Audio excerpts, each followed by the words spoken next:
right? So, medyo tamlay-tamlayan ako ngayon kasi masama pakiramdam ko. But only today, okay? Tomorrow I'll be fine, I'm sure. Anyway, ano lang no, nakita ko na naman kasi itong kumari kong hitad na walang magandang ginawa sa mundo, kundi ang pagsilbihan, ang amo niyang drugista. So alam naman natin, maingay ngayon ang issue ng pisa ni Bangag na si Bonjing.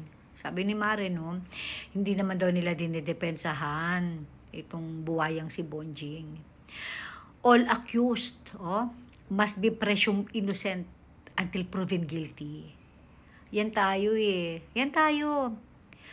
Pagdating, okay, sa mga galamay ni Ngagava, innocent until proven guilty. Pero 'di ba? Bakit sa kalaban hindi na-apply yan? Look at Pierre ID nasa dahig. Nakakulong na. Yung wala pa siyang kaso, guilty na agad. Same with VP Sara and allies. Putang ina, kung durugin niyo si VP Sara, bunti lang matibay-tibay yung babaeng yun. Diba?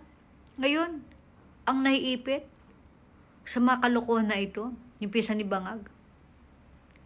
Yung pisa ni Bangag at saka si Saldico na nanguna sa pagpapa-impeach o pagtanggal kay VP Sara sa pwesto, ayun. nauna pang bumba sa pwesto. Putay na. Kita niyo yung administrasyong ito. Dapat ang batas ay para sa lahat. Tangina mo kababaeng tao mo, napakawalang hiya mo eh. Ikaw may matanda, nakakulong sa dahig, tapos tuwang-tuwa ka pa. Hindi ka ba talaga napakawalang hiya. Kababae mong tao, ganyan na ugali mo. Kainang yan, na high blood ako. Tandaan mo, Mare, na pagbaba ni Bangag sa pwesto, matutulad ka kay Boboga dun. Yung madidisbar ka, tapos wala na magtitiwala sa'yo. Yun ang magiging karma mo.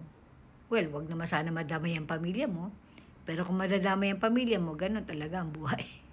Utay na tumarik ko ito. Lalo yata sasama pakiramdam ko pag nakikita ko tayo. Lalo ako na high blood. Ayub ka.